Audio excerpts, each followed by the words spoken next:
This meeting is being recorded. Welcome to the channel, Roger Spurr. Thank you for joining me.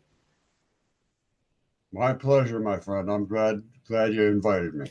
Well, I've been following your work for a long time, and people have been saying to me, you must get Roger on, you must get Roger on. And a lot of people have been saying to me, do you know Roger Spurr? And I said, I've been following him for years, of course I do. So I just wanted to get you on to show people what you've been doing, because it's incredible. It's a new universe, my friend. I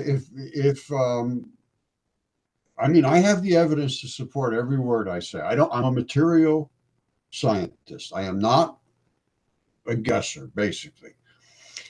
When I make a statement, I pretty much always have something to back me up. Now, primarily, I use physical evidence, the actual rocks that were basically alive at the time of the flood.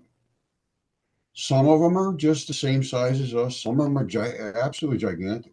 And they were DNA tested, bits and pieces CAT scanned. And it was all from the Great Flood, just like they reported in the ancient texts. Everywhere, not one single society on Earth, no culture, didn't report that. They all said this happened. A giant flood. There's battles in the heavens. There was gods. There was dragons. There was giants.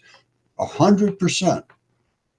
Now think about that. Velikovsky was the one that really did the work to gather these stories from everywhere in the world. Every culture had basically the same story, and he went around. He gathered them all. And he wrote a book called Worlds in Collision, because this catastrophe was brought about by the feared god Jupiter. This is what they wrote now. And I think I have the evidence now to support this is true. Every one of them wrote that the feared god Jupiter, who was the god in charge of the solar system, and I think he still is, sent Venus, which was a fiery comet, to hit Earth to kill the giants. And it did. And Venus then turned around and hit Mars and wiped Mars off. Do you know why, Roger? What the decision was to do that? Well, the giants were out of control. Jupiter is Zeus. Yeah. He's the same guy. All right, and Zeus was the god of this solar system, and he was in charge. He took over from Kronos. All of these things were written. Now, you have seen the dragon in the desert, is that correct? Yeah. All right. So you saw he was attacking a fish. Yeah.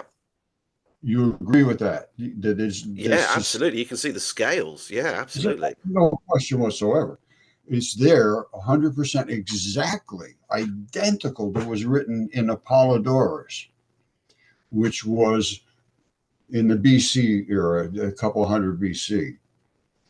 He wrote exactly that Typhon, who was the dragon, attacked the gods that changed themselves into animals to try to get away from him.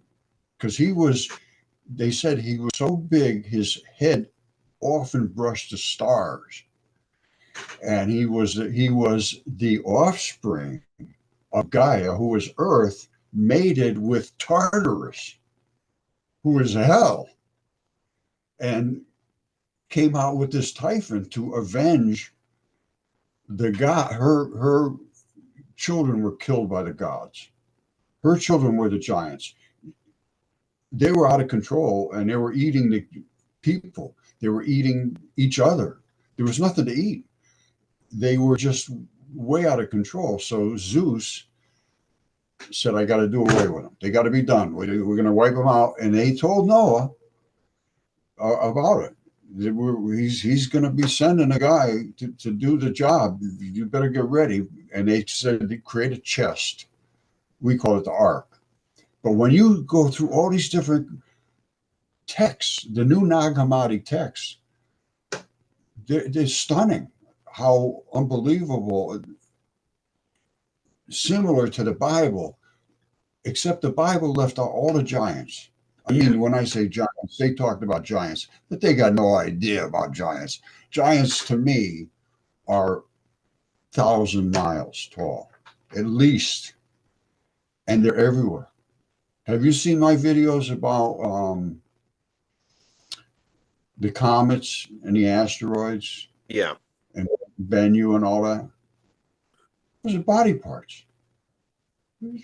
Absolutely 100% certainty. And I think they now realize that the things I've been talking about, when I start blabbing, I get carried away, I can't help myself because nobody listens to it. So I just keep slamming and slamming. Then I start getting nasty. and eventually they come around to try to cover themselves. So now they're talking about, because did you see the one I did on the moon? No, I've not seen that one. Oh, the moon is a tendon enthesis. All the moons are. They're the tiniest little thing in us. You need a microscope to see them, and those are. It's just the way it is. The Psyche, that asteroid, all right, which they're on a mission to it right now. Yeah. Because it is made out of metals primarily. And metals are in the blood because it is a heart. All right. It's the same as Bennu. You saw the one about Bennu, right? Yeah. All right. It's got muscle sarcomeres. Those are the little pinchers for the muscles. It's got the tendon anthesis. I mean, the tendon, the membranes that surround the muscle sarcomeres. It has all the DNA, the RNA, the uracil. It's just everything, 100%. And they don't disagree with that. They say, well, maybe something like that could have brought life to Earth. When you look at it, it's a heart. You can see it's a heart. And so is Psyche. They're identical. And they're on their way now. But they did bring that piece back from Bennu, and it's been here for 2 years. They just can't deal with the reality of the universe that we live in. I mean, we are just like microscopic. We're basically like bacteria in a universe that is extremely large. Now, the heart that I'm talking about, Bennu, is identical to Psyche, only it's very small compared to Psyche. Psyche is 177 miles wide. All right, you got me? Yeah. 177 freaking miles. I had somebody, I can't remember whether they were talking about that one or one of the other comets, because they're all body parts, 100, every single one of them. And I have them here, meteorites here. No question whatsoever, they're body parts. And the blood is still in them. Because when they come out of space, either they cook and explode and then you just get little bits and pieces, or they stay intact. Depends on how they come through the ionosphere, which is the place that cooks them. If they come in a certain direction and they're going with it or against it, or if it's during the day or if it's at night, are they going with the rotation of the Earth? Do they just snap right through it? All those things are determinant of what you will end up with for a meteorite. But everyone I have seen, every single one of them, has blood in them. Every one of them. And I have them here. And I have tested them for the catalase reaction, and they have it. So it still has enzymes in it, which means any living thing there is, 100% of living things have an enzyme created by bacteria, because that's the only place you get enzymes. And that bacteria, it gives off this enzyme that gets rid of oxygen. It's called catalase. And I put hydrogen peroxide. If you put it on top of blood, it bubbles up like crazy, because it adds extra oxygen. Blood does not want that extra oxygen. So right. the reaction by that enzyme. probably confusing everybody, but what it does is it removes oxygen, and I put it on my meteorites, and zip, they're 100% certainty they're biological. So I'm sorry, you were going to say something. Go ahead. No, I wasn't. Well, earlier on, I was going to say you've obviously been researching this for a long time, but sort of mainstream academia just doesn't want to hear a lot of it. Dead silence. No, nobody has challenged me. Zero challenge in 15 years. Now I presented this to Yale in 2013, 2014, 10, 12 years ago. And I presented it to them, and I said, this is what's called fascia facilitated fossilization. And what happened was in this great flood, it was a boiling hot flood. And it stripped all the fleshy, like you boil off a body part in when you cook it, the fleshy stuff boils off. And you end up with the stuff that's wrapped in the tendon and the enthesis and so forth, in the membranes. So that's why the stuff preserved in the manner it did, because it was held with flesh around it, but in the manner of boiled off mud. All mud is eroded flesh. You hear me? That's the fact. That's what mud is nothing more than eroded ancient flesh. So the whole Earth is covered in eroded flesh. Exactly. That's all it is. And the redder, the bloodier. Australia is literally a freaking scab. It's just 100% blood. I've never seen anything like it before in my life. It's just solid blood. Ayers Rock, which is called Uluru in the Aboriginals, is nobody's ever going to explain it. This gigantic red rock. If you look at the details, I'm looking at it, so I'm studying that thing probably a couple of years. Because you get another nibble here, another nibble here. Nobody's got all of the details. I've compiled more details in one place than anybody in the entire history of humanity, because I could just keep nibbling, keep assembling. And I kept finding this other heart muscle was there. The tubing was there. You got to look at it from this way, from that way. You can see the rope muscles. You can see everything. And then I realized it's about maybe 100th of the size of its actual size. That's just a little tiny piece, Ayers Rock. You know how big that sucker is? And that's like a pimple compared to the actual size. Ayers Rock goes hundreds of miles up. And, and then I followed it, and then I've done videos on that too. Nobody really wants to know, or they don't want to be associated with thinking so far out of the box that they're considered crazy. Yeah. And that's where I've been my whole life. I don't put up with anything. If I can't prove it somehow, if you can't prove it to me, I was always against religion, against Jesus, against God, against all that nonsense, the crazy people. Well, no, I was wrong. But I had no evidence. What do you do if you have no evidence? It's either you believe it or you don't believe it. And I don't believe anything I don't have any evidence for, so I didn't believe it. And now I have evidence supports is literally 100% of what was written, and the stuff that is supported now is so far over the edge that it's beyond amazing, my friend. So what got you started? What got you started on this journey? Well, the actual honest truth is my whole life I have been a troubleshooter. I fixed electronic things, and I built electronic devices and all that kind of stuff.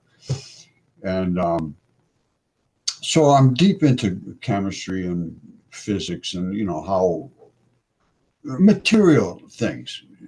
And my whole life was like that. So I have a very good, deep understanding of biology, chemistry, or the whole 9 yards. I did all that stuff when it was first quantum. And I had my own theory, and it was dipoles. I had 100% of everything's made out of dipoles. So that's my background. I understand chemistry. I understand everything in science 100%. 100%. So, crazy thing is, I retire, I'm doing nothing, I'm just hanging around. But I woke up one morning, I said to my wife, I said, something in the woods is calling my name. And I'm not kidding you, this is actual fact. It's Right. crazy something. And so I went, and I had some property. I had about 7 or 8 acres of property here. And it's all stone walls in New England. They cleared off the fields and they made these stone walls. And the stone walls are all over my property. So I go out in the woods and I start looking around. And after a while, I find a giant fingertip. And I mean giant. When I say giant, 3 feet long, a fingertip, 3 feet long. Still had the fingernail and the fingerprints on it. So that freaks me out. Now, I start, and then I found a whole bunch of all kinds of stuff. I mean, I've shown over and over and over all the things. I've got hundreds of things. I have a hair follicle I'm going to hold up right here. I don't know if you can see that or not. Yeah. Let me see if I have a hard time trying to find a camera. Here it is. Yeah, perfect. All right, that right there, that's the tip. The hair comes out. There's a sebaceous gland, and that little area right there is where the muscle attached. And the other side is where the sebaceous gland is. Right there, that globby looking stuff. Yeah. And that is just one hair follicle. That's one hair follicle. Now, a guy sees this on my channel. He sends me a picture of a hair follicle exactly the same. It's over 2 feet wide. Really? Yes. 2 feet wide for a hair follicle. For one hair follicle. And the sebaceous glands that are hanging off it, no question whatsoever, 100% certainty it is. And it was in front of a doctor's office or something, as a centerpiece of a bunch of little stones around it. And he went right up to it. You could see the hair coming right out of it. I mean, no question whatsoever, 100% certainty. So, I mean, these things, and I have other stuff. It's just beyond, it's exactly what they said. They said, and even Devil's Tower, you know what Devil's Tower is, Yeah. right? Yeah. I'm doing a video on that today. As a matter of fact, I have a video about that I did 7 years ago. And I have it on here right now about, hold on one second. Yeah, Devil's Tower. I have on my, I have queued up if we can see, if you want to watch that. I don't know if we got time. How long is it on for? Well, it's only 5 minutes or something. Yeah, yeah. Pop it on, Roger. Yeah, please. Let me see if, can you see that? No. No, not yet. All right, I got to share my screen or something? Yeah. Hold on. Yeah. Share Should screen. be. Yeah. All right, now I want to share a window.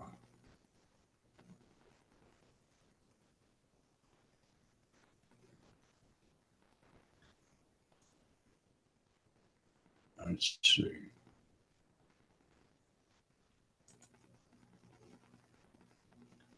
Here it is. Okay.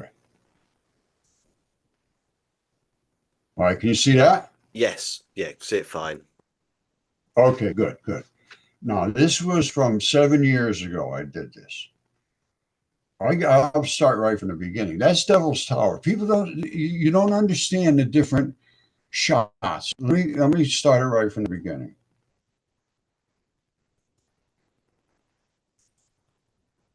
If I can get it back there. All right.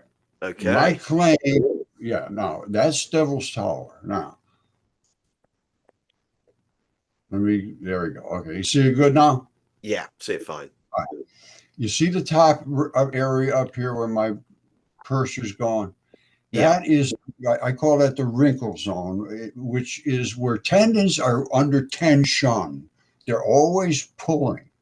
When they snap, they break flat as a pancake and they create a wrinkle zone because of the release of the tension at yeah. that specific point. Now, I'm going to just play this and let's see what happens here.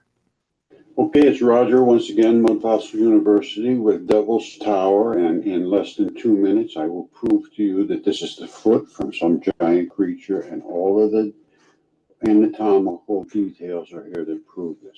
First thing is it's cut flat as a pancake at the top. That is called the abrupt transition. This wrinkly zone up here is the zone where tendinous fibrils, which are these, which are under extreme pressure, they are tendons, they wrinkle at the top. These fibrils are all CaCO3 porphyritic limestone, not marine limestone. Porphyritic means they have other inclusions in them, minerals that are part of connective tissue. The reason that they're separated is fascia. All right, the reason that they're hex is because they're hex. The reason that they're separated. All right, I just want to make one inclusion here. Okay. They as tendons come down, they change from the rope, which is way back here, then they go like a hex, I mean a square, then they go to hex and so forth all the way down until they reach these tiny fibrils. And at the end of these tiny fibrils, there is literally hundreds of thousands of them in one single tendon. Now listen to this. Listen. It is because of what's called the fascia.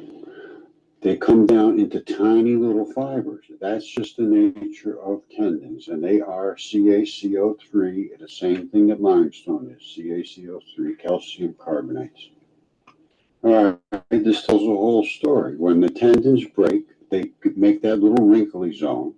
That's the abrupt transition. They break literally flat as a pancake. These are the fibrils. That is the ball that is in the ground. That's just the way it is, and that is what is at Devil's Tower, and they are all over the earth. Whenever you see that wrinkle transition at the top, that was a tendon. Okay, this is called HD drone video of Devil's Tower of Wyoming. Now, look at what you're seeing here. There's the foot, there's the heel. It comes out this way. All right, I just want to make another inclusion here. People don't see from the sideways like that. You can see the damn thing is a foot. And that is right there. That is only the Achilles tendon. That is the tiny little strap that runs up from the back of your heel. All the rest of it is the foot. And all that red stuff out there is the guy's body. Now, and I show it in pretty good detail, I think. Here goes. Moto. All this red stuff is all blood. That's all from bloody erosive tissues. But there's a big difference between this, which is the limestone CaCO3 mineralized structural components of your body, and these fleshy components. All right, here's Devil's Tower. Now, here's the Devil's Tower. That was that big foot. Now, look at this. You see this down here? Nobody ever noticed this? This is not something you see every day. This is a crosshatch of a tissue type of muscle. So that's what it is. And it's all over the place here. I mean, this is not just in one spot. The guy died, and the stuff that erodes fell over and eroded, and some of it is seen. Okay, just quickly to finish up, this Mudfossil University, which is a home of truth throughout the world, and literally the only home of truth in the university system right now. We don't adhere to dogma. We don't listen to Einstein's theory of E equals mc squared when he says that light has no mass, and therefore light would have no energy. So there's so much that's wrong. It's time to pay attention to the things that are wrong and think about them. And that's what we do there. And up here we have at Mudfossil University a plethora of videos, and Max Planck and Harvard University have confirmed mudfossil DNA. Harvard has confirmed our light research, done the exact same experiments that we sent to them a year or so ago. Everything in this video arena here on Mudfossil University is confirmed, and we stand behind every word, and it's never been challenged. That's the key. It's never been challenged. I say that if I send these experts my evidence, and I mean evidence, not no guesses, evidence, and they don't respond, then it's confirmed, because they won't respond, because they have their self-interest. And in my opinion, that's just a fact, and that's my opinion. And so in this point, this was 7 years ago, and you could see that I was pretty frustrated at this point, and that's never changed. Yeah. So it's unbelievable. But anyway, that's the story about the mud fossils. Now let me stop sharing here. Thank you. Thanks for that. So you've when you've tried to talk to Harvard and Yale, are you just not? I guess in Johns Hopkins as well. Yes, correct. Yeah, Are you just hit? Do you hit a wall? Oh yeah, solid wall. Mm. I gave all my stuff to Yale, and DNA tests, CAT scans. I showed all the specimens, all that stuff. They wouldn't let me bring them down to Yale. I'm only 15 minutes away. And Derek Briggs at Yale refused to examine my specimens and said, no, they can't be real. There's no such thing. Bones don't do that, and yada, yada, yada. I said no, and I gave him all my evidence. I have all the stuff, the emails and everything from him from 2015. And I wrote a paper in 2015. Hold on a second. Here it is right here. Let me share my screen again.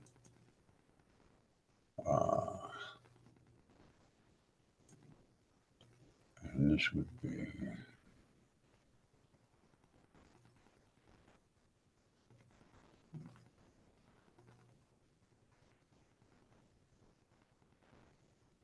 Hold on a second. I gotta find it if I can find it here. Yeah, no problem at all.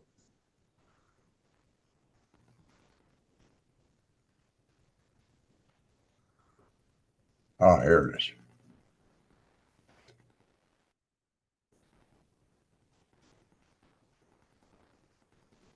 All right. I was very frustrated at this point when I wrote this paper, fascia facilitated fossilization. You can see this all right? Yeah. All right. So this was 2015. I had already given Derek Briggs at Yale all the information, and I have all the emails, and we went back and forth, and he just basically shut me off and said, no, you're wrong, you're wrong, you're wrong, you're wrong. Well, at the same time, I contacted NASA because they have the same thing on Mars as we have here on Earth. There's no question about it. I showed them all of this stuff. Well, ends up somehow, and I don't know how, but NASA ends up getting together with Yale to see about fascia facilitated fossilization for soft tissue preservation. So here I go down here to fascias, the coating, and I do the whole thing about how it's a giant collagen keratin webs, and it's a giant system, which is something nobody even knew about. They didn't even know this layer existed, which is the fluid-filled highway. Down here somewhere, I say, here it is right here. Fascia is a tubular fluid-filled fabric network. And then I go through all about how it is. And the doctors just called it fuzz. They didn't even know what it was. Wow. I discovered this. And then in 2018, they wrote a paper from a guy down in the New York University taking credit for discovering this layer that I had, and his paper was almost identical. Now, the Yale paper that was written was virtually identical to my paper. Hold on one second. Let me see if I can find it.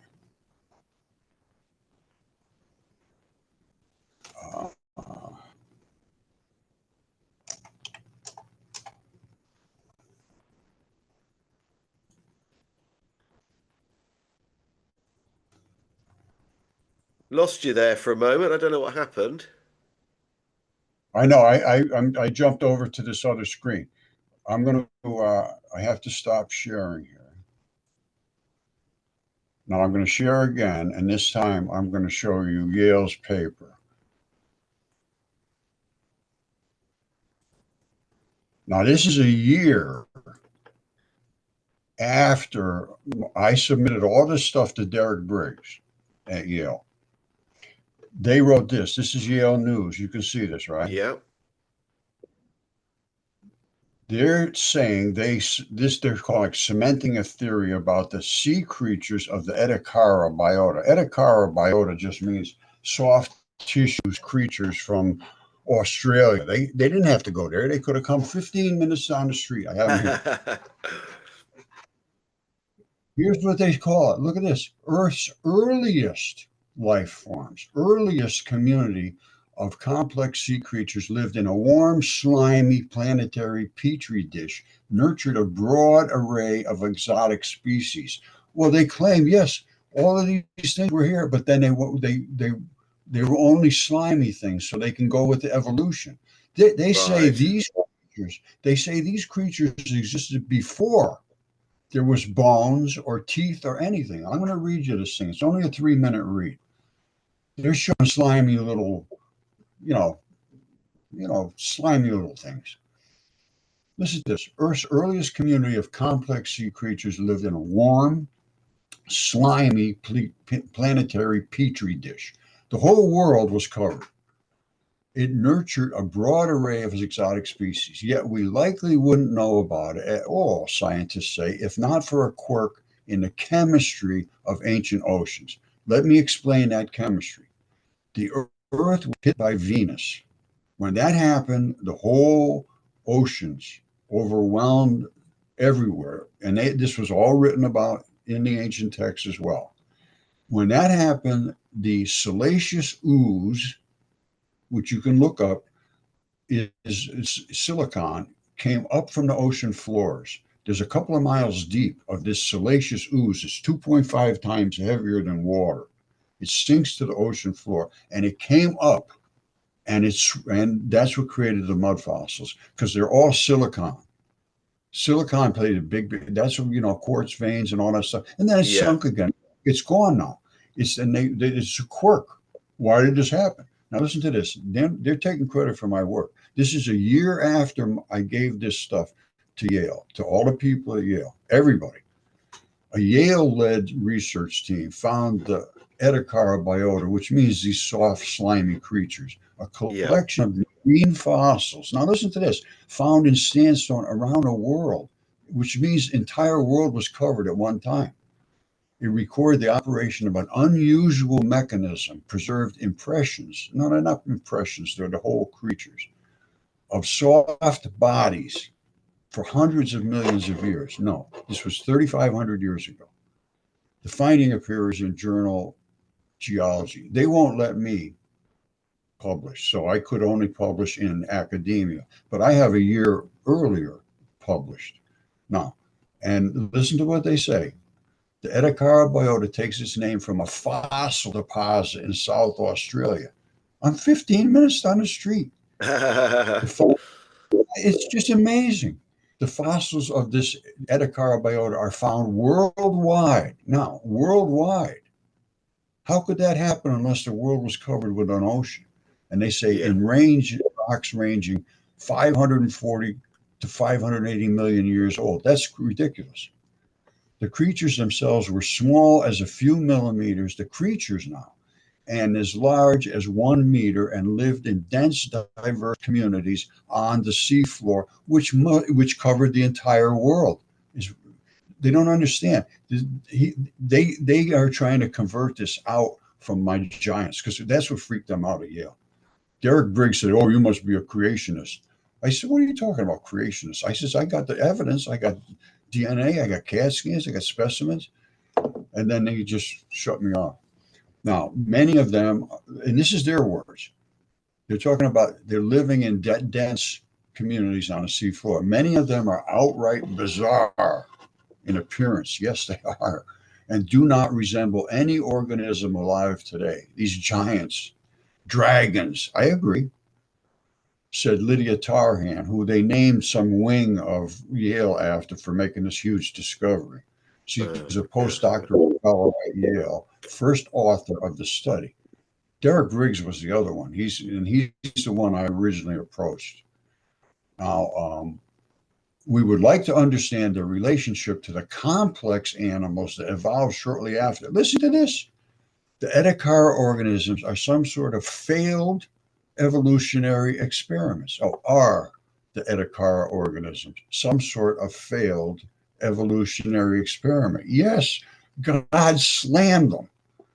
Or do they include the ancestors of animals that subsequently colonized the ocean? They say these things were wiped out. Yes, the giant flood wiped out a lot of them, not all of them.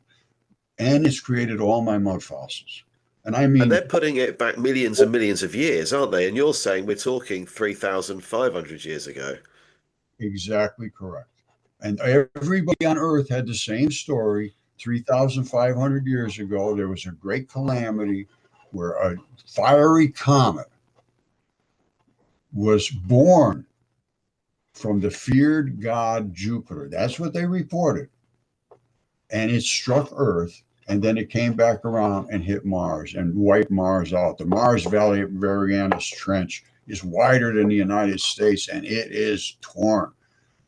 Mars is a red planet because it's dead, has no magnetic field, no atmosphere, no moisture. It's ripped and toasted. But it did have the same stuff we have here on Earth. So now listen to this. They're saying after all these creatures were killed, they want to know if they have any relation to these creatures today. A big part of the answer involves figuring out how these fossils were able to form. I showed how they formed, and I told Derek Briggs how they formed was from this nucleophilic substitution and invasion during these great floodwaters. Anyway, the animals themselves were entirely soft-bodied. They lived before the evolution of shells, teeth, or bones. That's what they're saying, which are typically the only parts of an organism to become fossilized. They know this is not true now. This goes back to 2016, but they know they even actually dropped the name of geology at Yale. They took it off. It's no more geology at Yale. It's called planetary science now. Wow. There is no such thing as geology. It's biology to turn hard. Now, the fossil photo from the Ediacara biota, what the readers realized, they said, was the oceans during that time were much richer in dissolved silica. At that time, at that instant, when it hit Earth and it swished all that stuff up, it enabled the transformation of loose sand. No, it was mud. It was eroded flesh called mud, not sand, around the animals to turn them into rock over a matter of hours or years. No, I told them it was very fast, but certainly not hours. But in years, yes. I made some mud fossils, but not like when they turn hard, it's stone. It takes a little longer. But they say it enabled the transformation of loose sand around the animals into rock to occur over a matter of hours or years rather than the usual time frame of thousands to millions of years. Have you ever heard that? No. No. This is all the Ediacara biota. This is them quotations. Listen to this. The organisms were rapidly buried by sand during underwater storm events Tarhan noted. This process of cementing the sand grains around them must have happened rapidly, because otherwise, by the time the carcasses rotted away, the sand bearing them would have simply collapsed into the hollow left by the erstwhile carcass. The team concluded its research using detailed microscope-based techniques, which is what I used. The researchers were able to measure the elemental composition of cements on a micron scale, which I did. Here it is right here. Derek Briggs was the guy I gave all this information to a year before. And then I wrote my paper. Now, all of this stuff is through them, right down the street from me, 15 minutes. So he's taken your work and created a backstory to it that suits the narrative. To try to make it seem like they were only slimy creatures, Yeah. and that's much evolution. Now listen to this. Listen to who supported this. The research was supported in part by National Science Foundation, Earth Sciences Postdoctoral Fellowship, a grant from the American Philosophical Society, Lewis and Clark Fund, NASA Exobiology Grant, a NASA postdoctoral fellowship, and the Foundations of Complex Life, NASA Astrobiology Institute. I showed all the things that are on Mars were biology. It's just biology. And I sent that to NASA at the same time I sent it to Yale. And how did they end up going NASA? Going to Yale. What sort of Go ahead. I'm sorry. Go ahead. What sort of response did you get from NASA? I can't remember, but I don't think any. I think they've considered me a nut job, but I sent them so much evidence that it can't be denied. It just absolutely can't be denied. But it's so over the top. So 3,500 years ago, a cataclysmic event took place. Correct. And do you think that wiped everything out? Yes, correct. It wiped out. It was designed to wipe out life on Earth, and it did a pretty good job. But not just Noah survived, but he was the one who was tipped off. And I believe this is all true. I believe that's an absolute fact. It would the destruction was a product of Jupiter, who was Zeus, wanting to wipe out the things that he was the one who created this mess. Zeus was a sexual god that came down to have sex with the women on his Mount Olympus and all these places up. He had all these palaces, sex palaces, and he came down, he had sex with everything that he could think of to have sex with, and created all these crazy creatures and giants and monsters. I think he had sex with all kinds of animals, and that's why you see these bird-headed and crocodile-headed things. Yeah. I mean, that was the story about they came down and they broke all God's laws. Their DNA did not work. The kids the kids grew into giants that were miles tall, just as exactly what Enoch said in these ancient texts, which were removed from all of the ancient stories because they were just too much. It's too much for the average mind. You say that, and people just start laughing at you. They don't even look, and that's what's happened for 15 years. So, do you think then, sort of going back 3,500 years ago, when this happened, that then Noah, he literally did start again, and that we are descendants from that time? Yes. However, it wasn't just Noah. There was a lot of them survived. Yeah. And that's where the sea peoples came from. Sea peoples came from all over the world. They sort of got back together. I think they were the Atlanteans because they were seafarers anyway. But anyway, all that stuff, they came back, but it was real tough. Velikovsky reported that the asteroid, comet, meteor, whatever you want to call it, it turned out to be Venus, a fiery comet the size of Earth, hit us. It boiled off our atmosphere, all kinds of things. It burnt almost every bit of oxygen. He said that they couldn't start fires after the flood. It was so devoid of oxygen, they almost or couldn't start fires or just barely could start them. Now, think about this. You know about all the copper age, right? Yeah. The bronze age, Hmm. iron age. Why? Why didn't they just go to the iron age? They couldn't.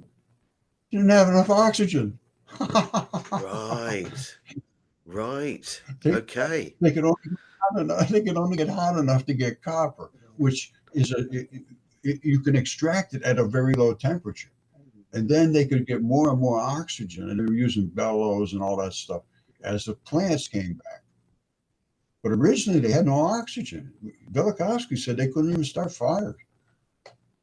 So how did they Imagine that. breathe?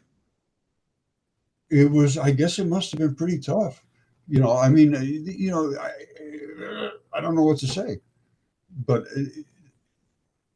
there was probably enough oxygen to support life, but I don't think you do a lot of whole running around. You're not going Yeah. to run marathons or anything. You know what I'm saying? Yeah.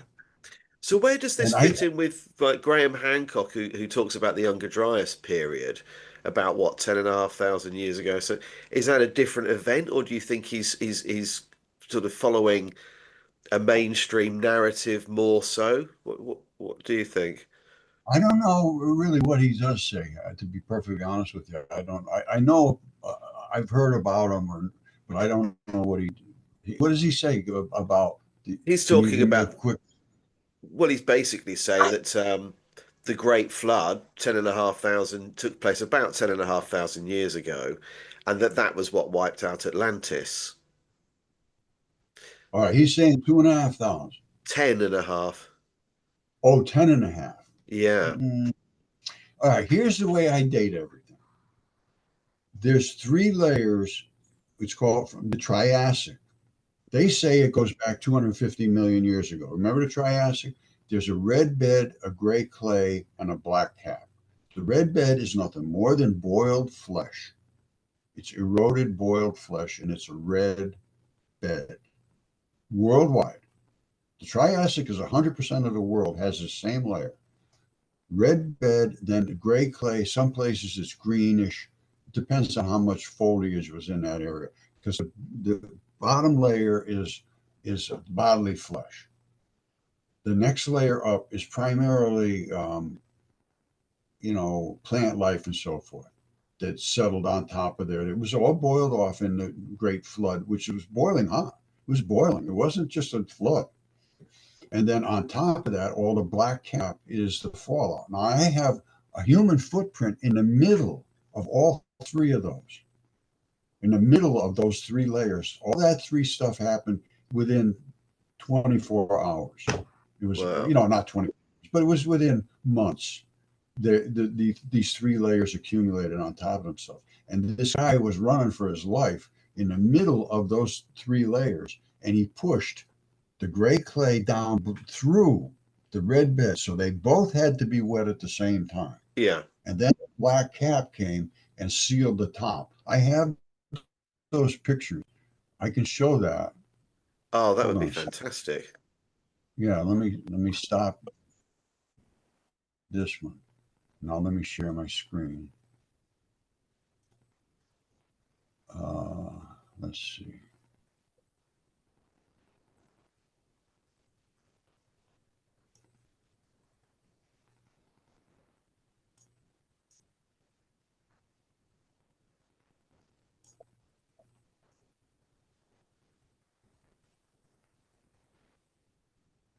I thought I had it. Hold on. Let me bring it up. Hold on.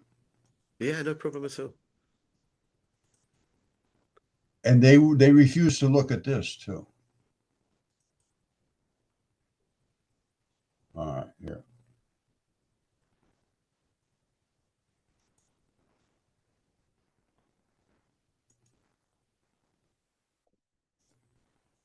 All right, here it is. You see this? Yep. All right. This right here And I have these no toes, which are different humans. I don't know what they are. Nobody will DNA test them, but they're like human footprints, human Yeah. feet. That's a human, basically a human foot.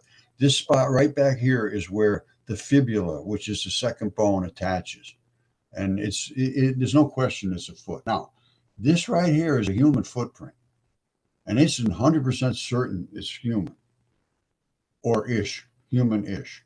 Now Yeah. it's pushed this gray clay, which should have been on top of this red bed. This is gray clay, and it's pushed down through the red bed. So this red bed was wet. The gray clay was wet because his footprint is impressed in here. And then this black cap was on top Right. of of the footprint. So you got gray clay. I mean the red bed, which would have been the whole wide surface here would have been red bed.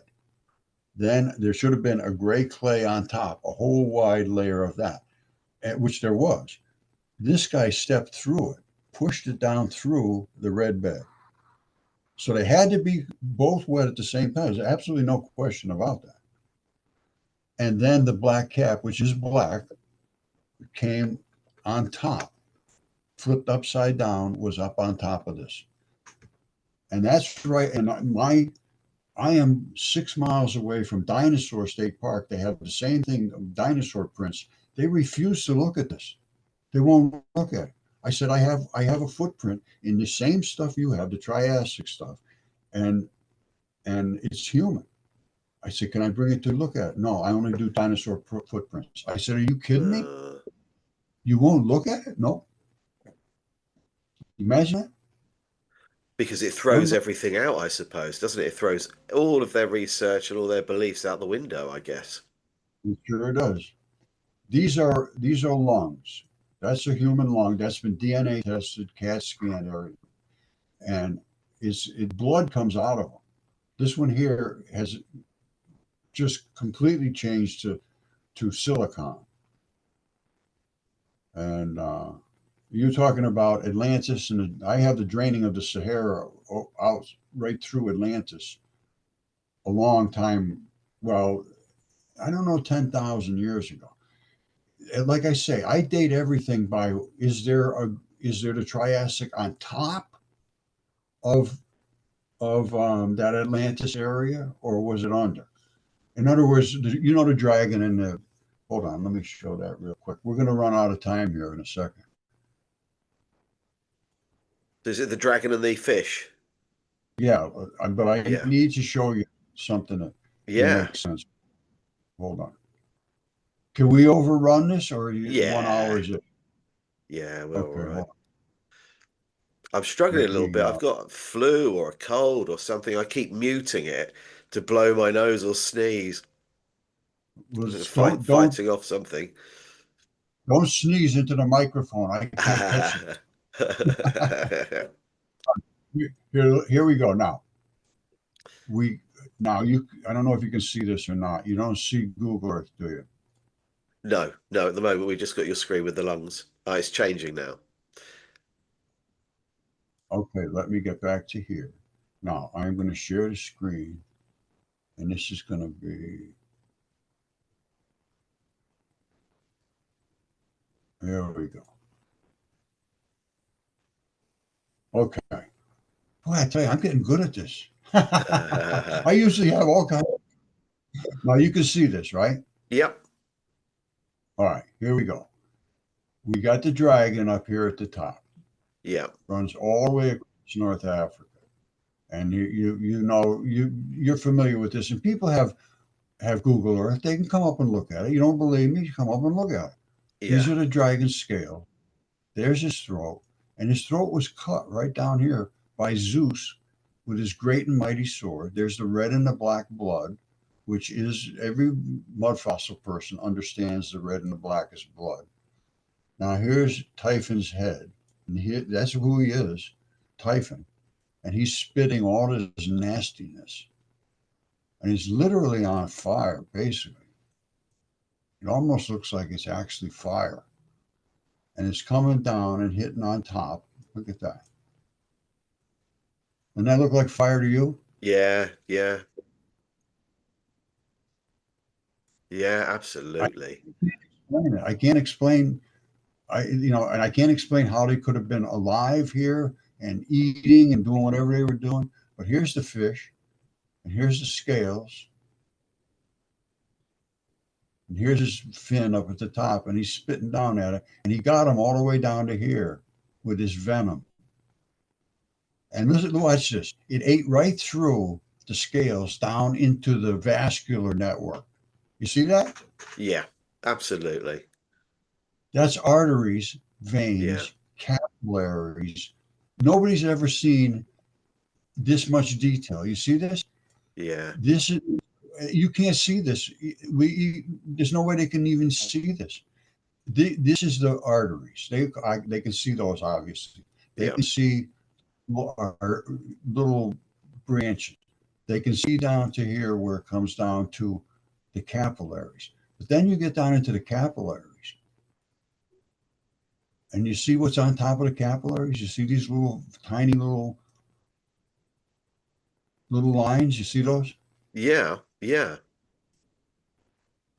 Those are the lymphatic system. They never even knew this existed. This is that the fluid-filled highway as I was talking about in my paper. This is what gathers up all the lymph as it's being squirted down through the capillaries into the black ones, which are the veins. The veins bring it back into the heart system and run through the liver and the kidneys and the lungs and all that business. It came down and ate right through there. And then it tried to fix itself by trying to come over here. Look at this. This is where this venom, you see the venom, the green stuff? yeah, Nasty, nasty, nasty. Now, what's going on below that? You can see this, buff colored looking stuff. That's the yeah, lymph. The body somehow is directing that lymph to gush against this. That's not just your normal flow of lymph. And it's picking up all of that nasty, nasty, nasty green stuff.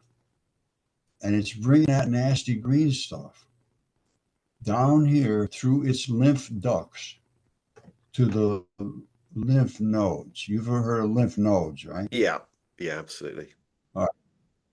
Lymph node cleans up the debris that's in the lymph fluids. The lymph fluid brings down trash.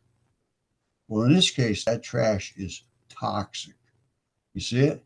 Yeah, That's the trash it's bringing down to the lymph node. And here it goes.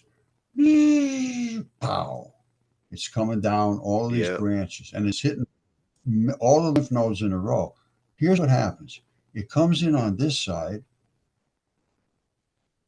pink and all with all the nasty stuff, and it's supposed to come out this side nice and pink again. It doesn't. It's dead. It's coming out brown. Well, dead. yeah, You see when this comes in, the filters. You see the filters? yeah,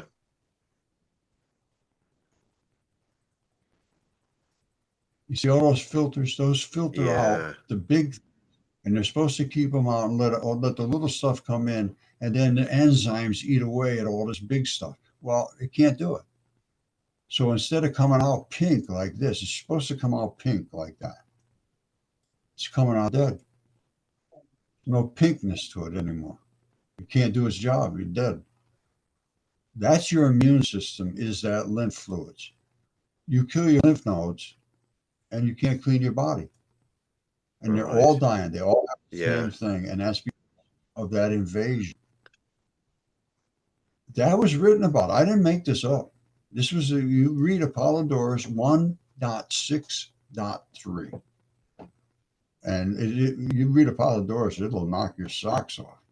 And everything I read there. Now, you talk about Atlantis. When this event happened, I believe this was the draining of the Sahara. And this whole thing was an ocean here. and it drained out at the same time I believe this event happened. And you can see some of the stuff ran over the top of the fish here. And it all ran out over the top of what I think was Atlantis right here, the Eye of the Sahara. This fits exactly. And you can see it's just mud ran out.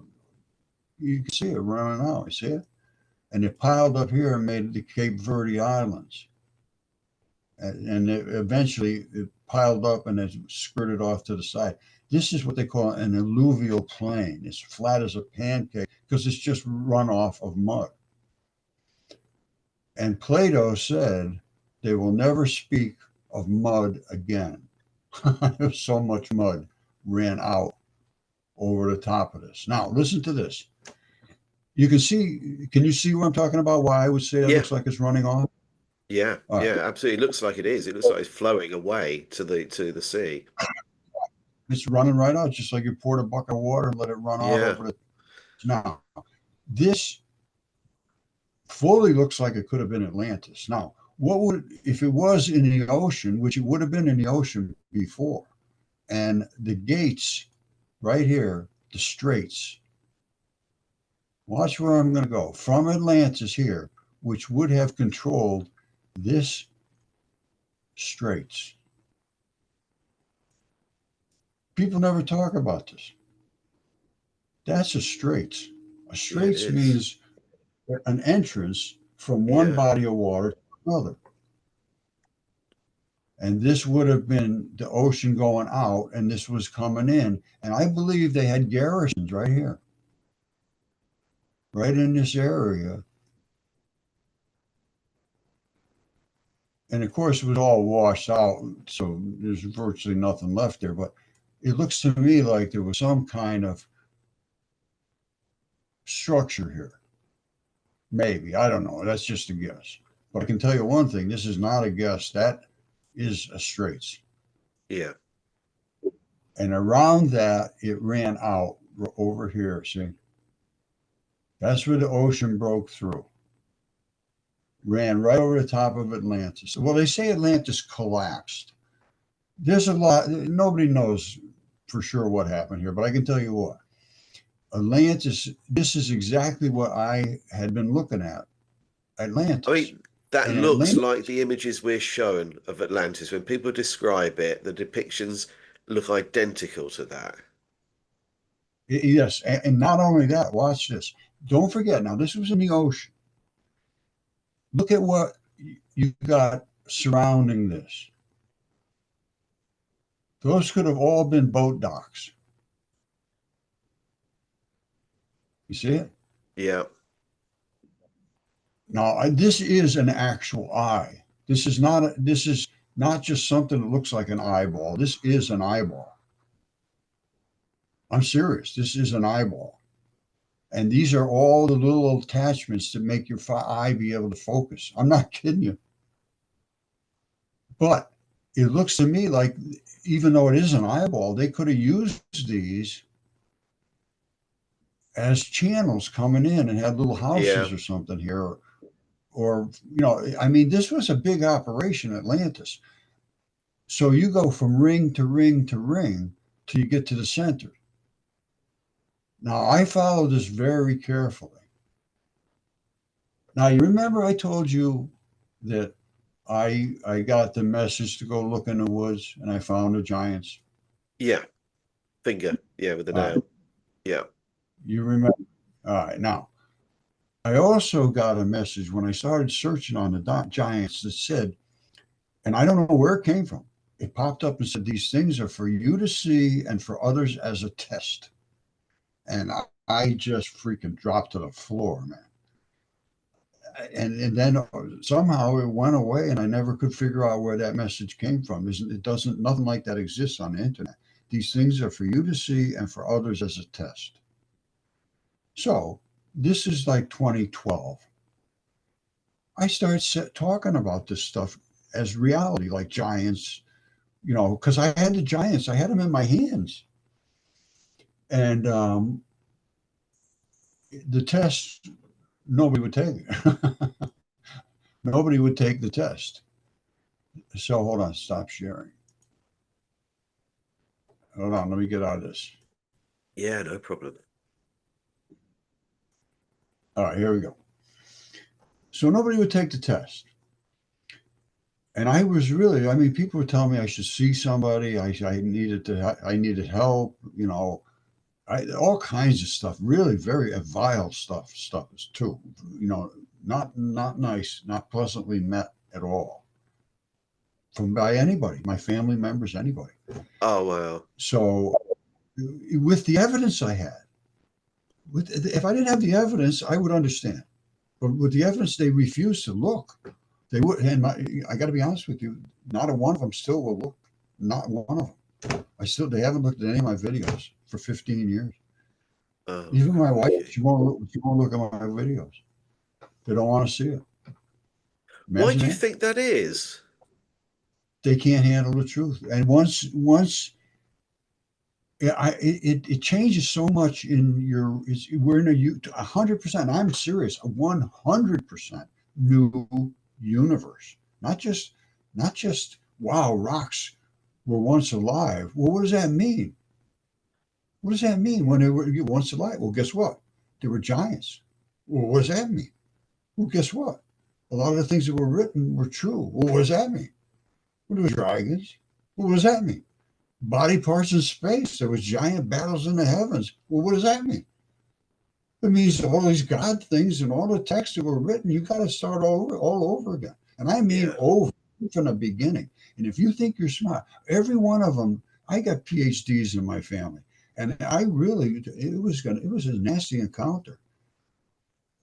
And she's a teacher to PhD. And that was it pissed me off really bad. And she was pissed off too that I forced her to see.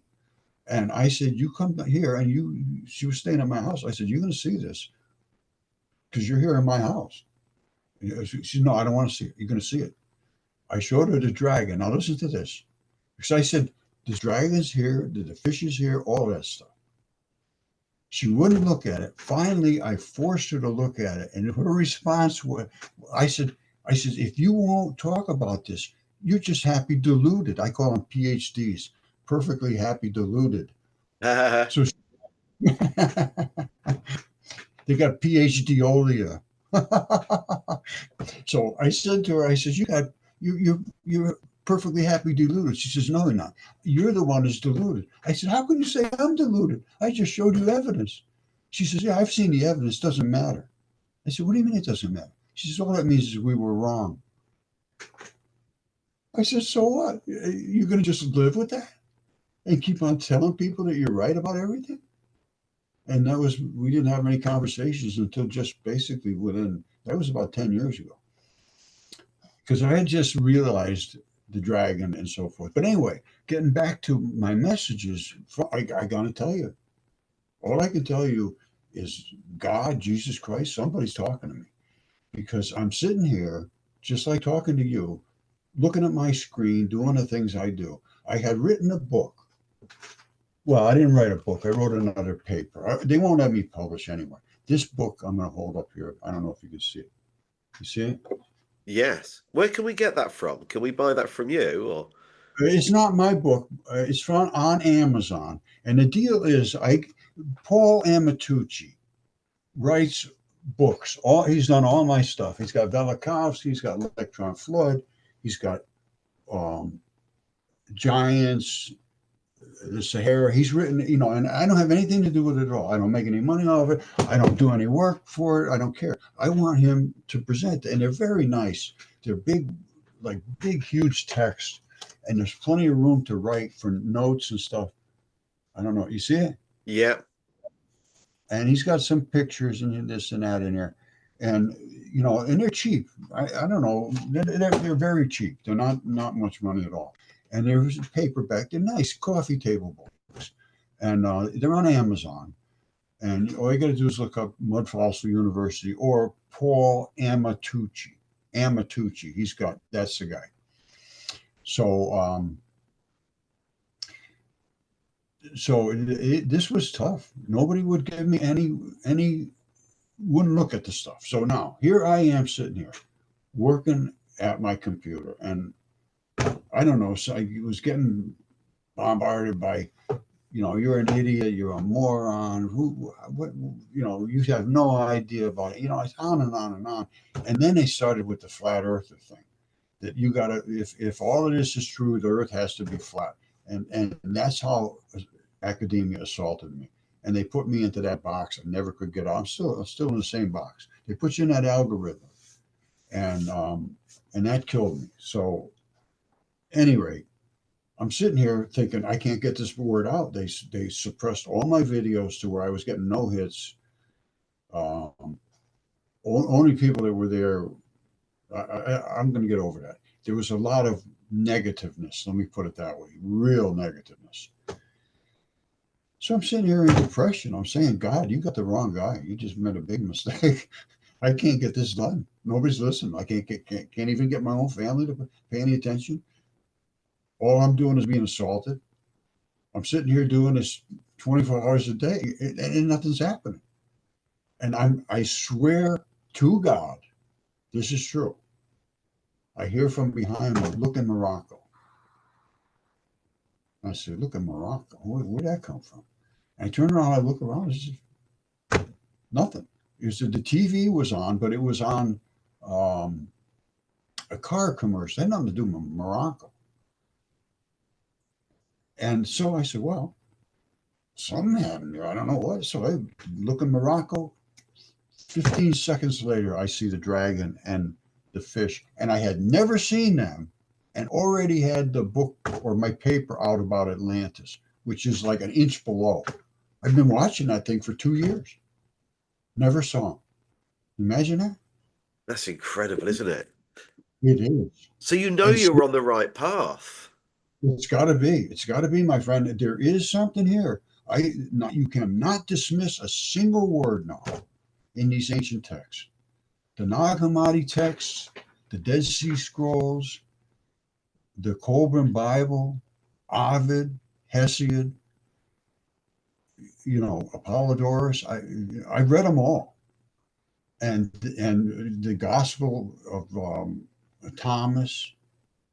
Yes, right Thomas. Yeah, right in there it says, once you discover the earth, you discover a carcass, and once you discover the earth or the world, you discover the body, and everything in space. Our moon is a tendon enthesis. All right, you hear me? That is microscopic, and it is undeniable. I have the evidence to support that 100%. And all the other moons are too. And they're just releasing today. They're going back, because I've been talking about the chemistry, I've been talking about the anatomy, I've been talking about the layers and the tissues and these craters. They're not craters. And I can show all that stuff too. I have all that stuff if you wanted to do another one about. Yeah. Or we could, I do continue now. I got it all. So I'm struggling to breathe, Roger. I don't know if I've got a cold or flu, but a couple of days ago, I just woke up and I'm struggling. Hold on a second. Do you take probiotics? No. Oh, big mistake, brother. Get yourself, and I mean they work within days. Now, within a day or two. You got to take soil-based. I'm not, well, wait a minute, let me stop. This is what I do. And I have studied this for 10 years or more. And we have a lot of observational information about this. You need to get your gut bacteria. How's your digestion been? Oh, yeah, fine. Yeah, healthy. I'm never, ever ill. And recently, has your digestion been normal? Yeah, there's no problem at all. I think it's something I picked up. We've just come back from Bath. We were in Bath for a couple of days having a look round, and my wife and I both came back sort of bunged up with a sore throat. There you go. You could even have COVID too, But all I have discovered is that if your gut bacteria is correct, that's what produces enzymes. Yeah. enzymes are the most important thing in your body, and there's 75,000 of them that they know of, and there's many, many more than that. And what they do is they do chemistry instantly. I'm big into chemistry. An enzyme can break down and do more chemistry and break down more products in 1 second than would happen if you didn't have the enzyme. It would take millions of years to do that same chemistry that the enzyme can do in 1 second. And you only get the enzyme if you've got the bacteria. And you only get the bacteria if you don't kill them. They live in communities in your body. And they send out these into that tubular filled highway that I'm talking about that I discovered. Yeah. Your immune system. They didn't even know it existed. They still don't know what it does. They know it's there now. But outside of that, and they won't communicate with me. I'm trying to get to hold of people. Again, listen, why don't you go and rest yourself, my friend? And oh, you don't sound good, brother. Take care of yourself. Oh, yeah. I would go with some soil-based bacteria. I take Primal Defense by Garden of Life, and they are soil-based, which means they can survive through your stomach to get into the places you need them. Yeah. I had a friend of mine that was gonna literally. They told him they couldn't save him. He was having a cytokine storm. He was gonna die. Oh. And he ended up taking these soil-based probiotics, and within 2 weeks he was better. Oh my God! Yeah, That's and incredible.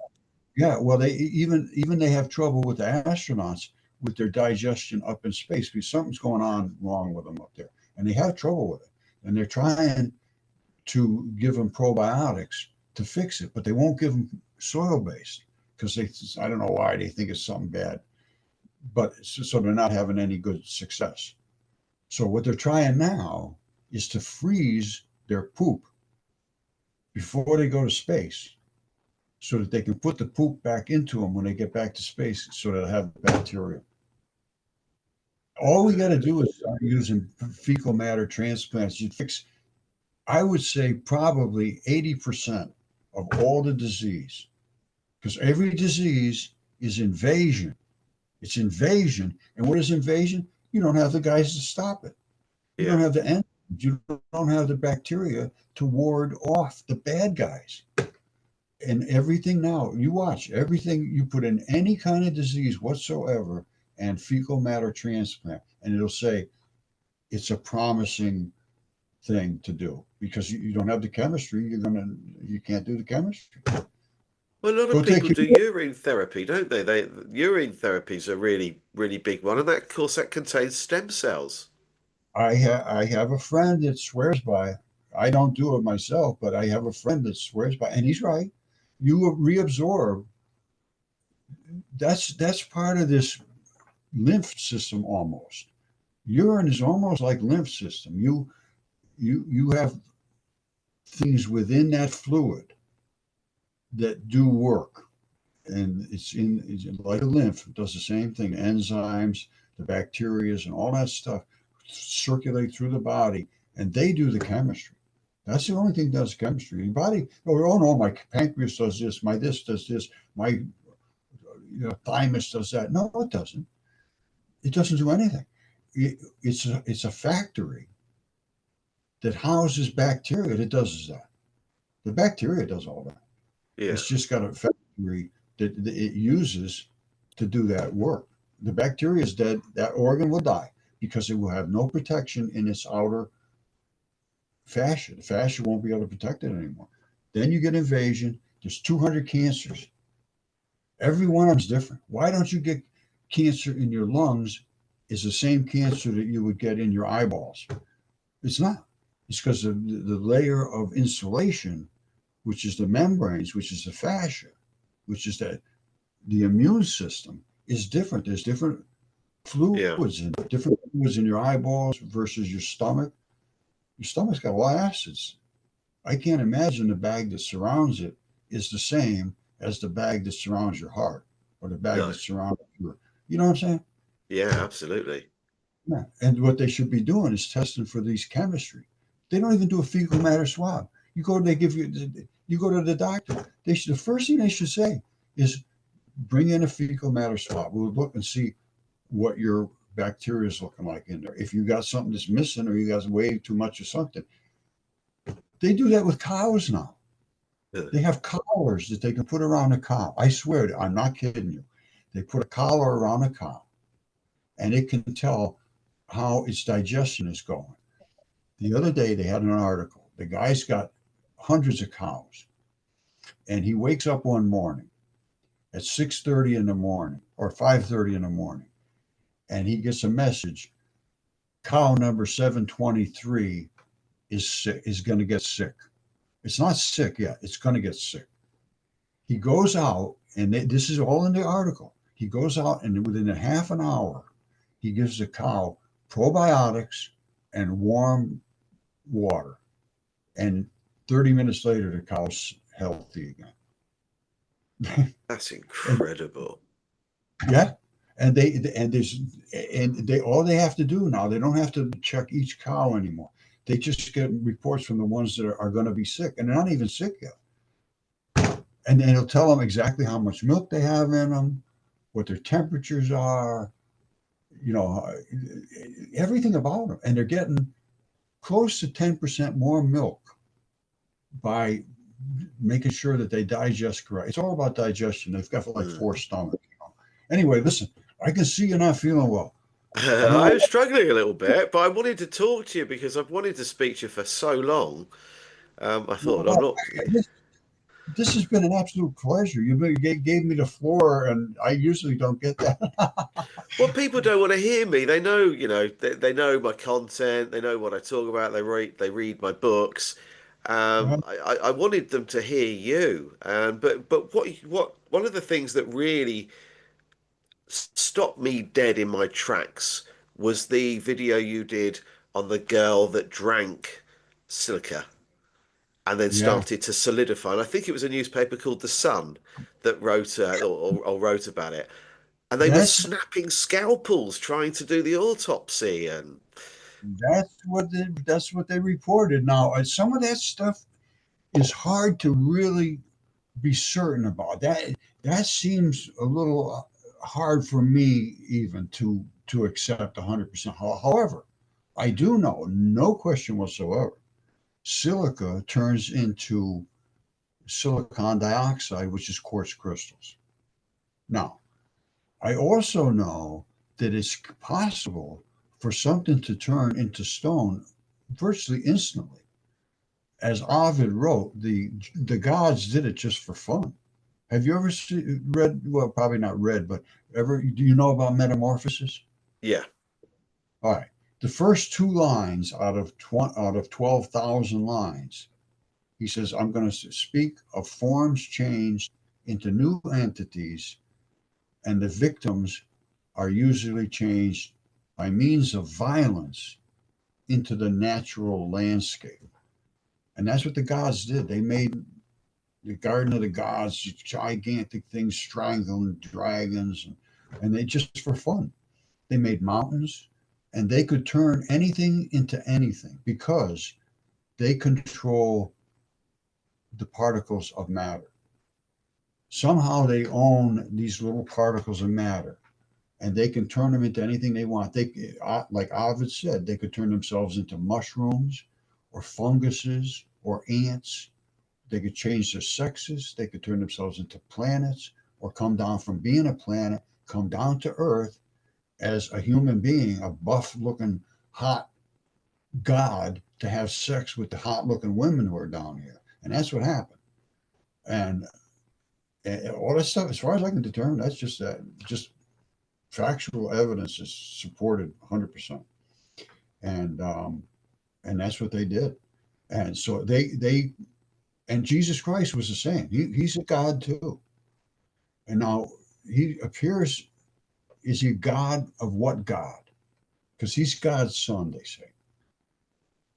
Now, I think Jesus, just my guess, may be Venus.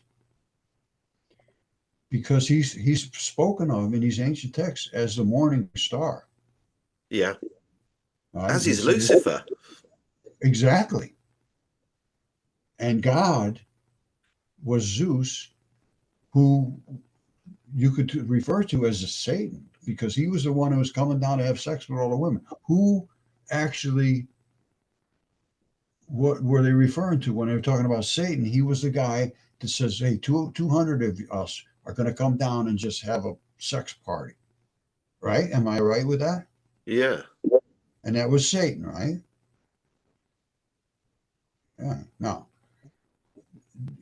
who was going to become God of this region here, of this solar system. He took it over. And that is Jupiter, who is Zeus, who was God. Out of God was born the fiery comet Venus, was born. So that is his son or her son or whatever, because it's a vagina. Have you seen the vagina? Yeah. Yeah, it's on Jupiter. It's a red spot. It's not Yeah. it's a storm. It's a vagina. Although some of them can be a little stormy. But anyway, it's a storm. It's a vagina, and out comes Venus. Now, Venus, the son of Jupiter. That's the way I see it. Now, Venus, who was also referred to as the morning star, who was also referred to, Jesus said he was the morning star, something like that. He was referred to as the morning star in some texts, and he also said he fed the earth with his body when they were, and that I believe was the placenta. That was a vaginal birth. And Velikovsky records that everybody on earth had the same story. The thing hit earth, it was covered with red blood. Blood fell from the skies, and that's what caused these plagues in Egypt and so forth, where they had all the frogs and flies and Yeah. everything. It was all festering from the blood that fell. But it also fell manna, which is nothing more than like snow flakes of cookies, like like wafers, which is from placenta, and that would have been circling the earth and getting cooked during the day and falling at night, that type of thing, which was the story. And also the umbilical cord, which would have been also common, is made out of billions and trillions of stones, little tiny.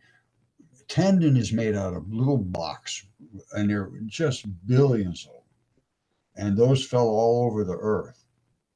And all of that stuff was recorded. And the earth basically stood still as the impact of the magnetic fields bounced off of each other. The salacious ooze came up off of the ocean floor, which was miles deep of this stuff, super saturated, and then fell back down again. That's why it's not any more silicon up there like it was then, which created all feldspar is aluminum silicates. Right? Aluminum silicates. Feldspar, 100%. And almost all the rocks on Earth are coated with aluminum silicates, which is feldspar, because those are membranes. That's membranes. Aluminum silicates are phospholipid membranes. They boil down, and all that silicon. It's just amazing what's been missed. And it just doesn't want to be seen. No, no. But maybe it'll come out. Maybe this will all come out at some point. They Well, can't hide it forever. yeah, they can't. They can't. I mean, yeah, I thought that too. I thought for sure. Now, when I first started this, I got real upset. I wrote a book about Velikovsky. Here's another one. Here it is right here. He's got them all. Velikovsky. Whoops. Still there? Yep. Uh-oh. I'm knocking something off here. Anyway, here it is right here. There's the book about Velikovsky. And again, that's Paul Amatucci. Now, Yeah. Velikovsky, most people don't even know who he is. When I first started into this, I couldn't get anybody to pay any attention. And the ones that I talked about, Velikovsky had this, they laughed. They, oh, that guy's a nutcase. He wrote the book Worlds in Collision, and it was #1 on the bestseller list for 11 weeks in a row. New York Times bestseller list. It was flying off the shelves like hotcakes. And academics told Macmillan, who was the publisher, that if they didn't retract the book, they Oh, would never buy another book from them. They would oh take wow. and go elsewhere to buy their textbooks. Macmillan retracted the book. And then they assaulted Velikovsky just like they did to me. And so I wrote that book. It's called Velikovsky, it's called Mudfossils and Velikovsky and Minds in Collision. Their minds are in collision with the truth. Mm, And I mm. wrote that 10 years ago. It's on Amazon too. That was my book, but it's 99 cents. All you can do is read it. I didn't want to make any money off it. I just wanted to get it up there so that Yeah. people start to understand the truth. And that's all I care about is getting the truth out there. Yeah. I'm not, I got 230,000, 233,000, I think, subscribers, but I get almost no hits. And it's they got me in a box that Mm. I can't get You're along with shadow any. banned, aren't you? They're suppressing. Yeah, Yeah. yeah, yeah. Yeah, it's been And happening to me for a while. yeah, well, it just happens to anybody that, like Mm. Velikovsky, he was destroyed. Carl Sagan, who is, I can't stand him, the most arrogant person I've ever seen. He went on Cosmos on TV, and he had a show, and he just slaughtered Velikovsky. What an idiot the guy was.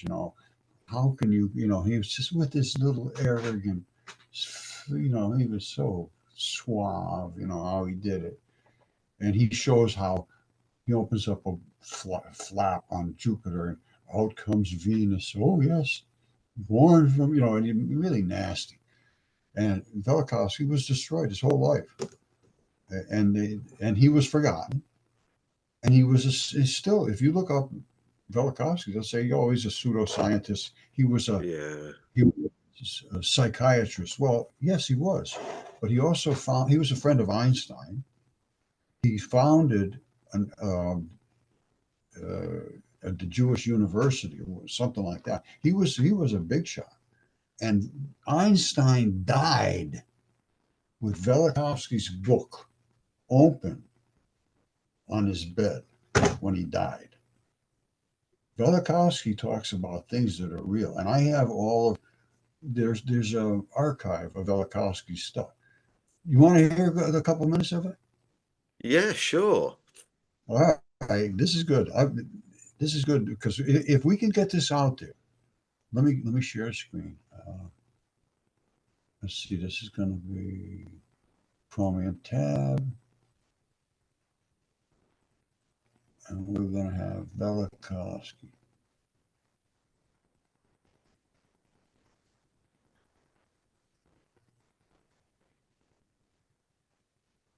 There it is right here.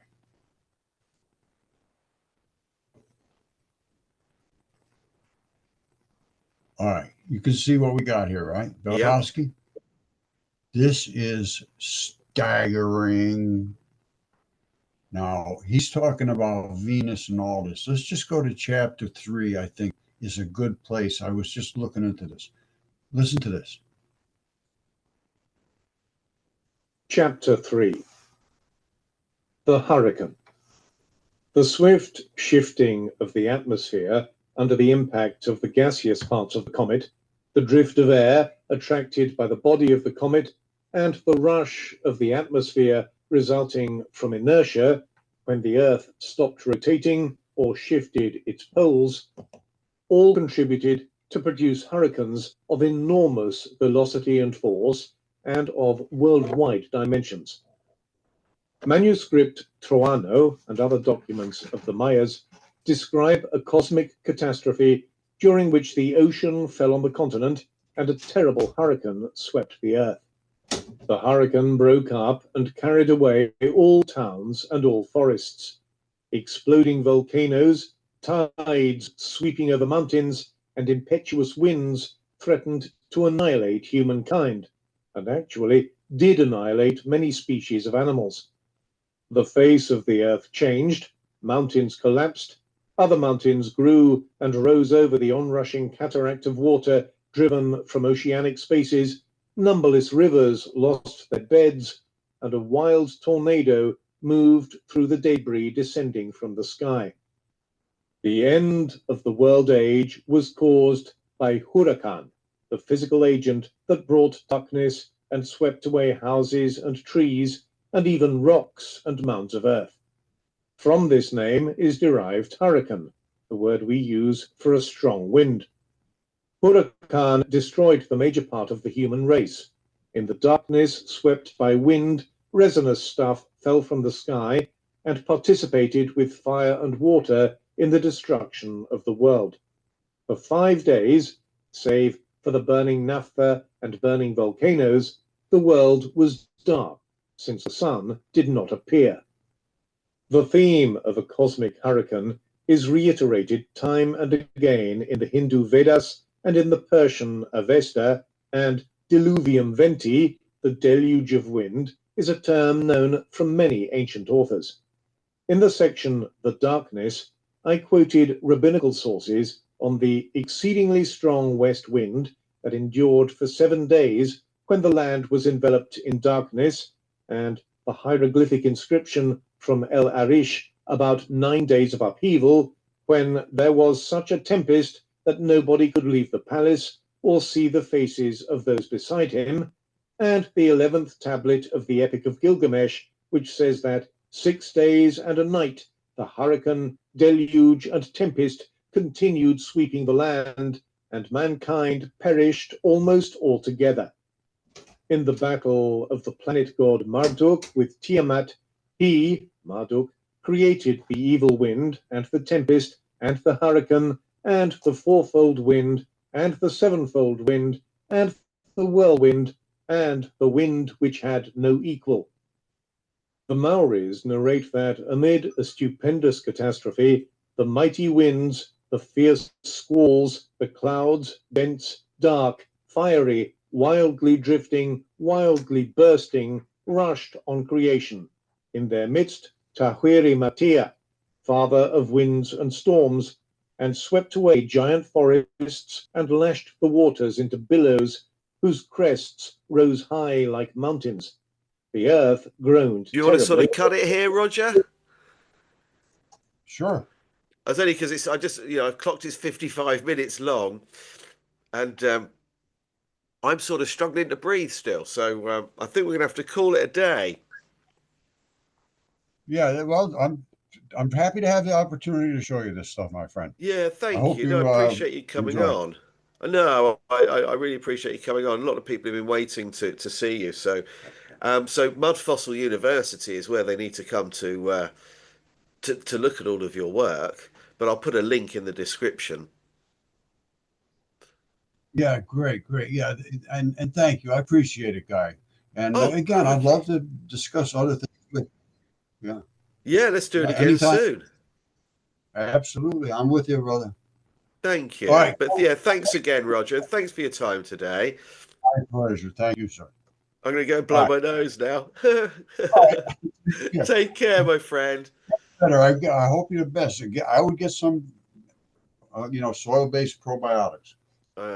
Yeah, I've made a note of that. All right, Thank buddy. I'll you. talk to you. Take Thanks. care, and thanks again, Roger. All right. Bye-bye. Bye for now.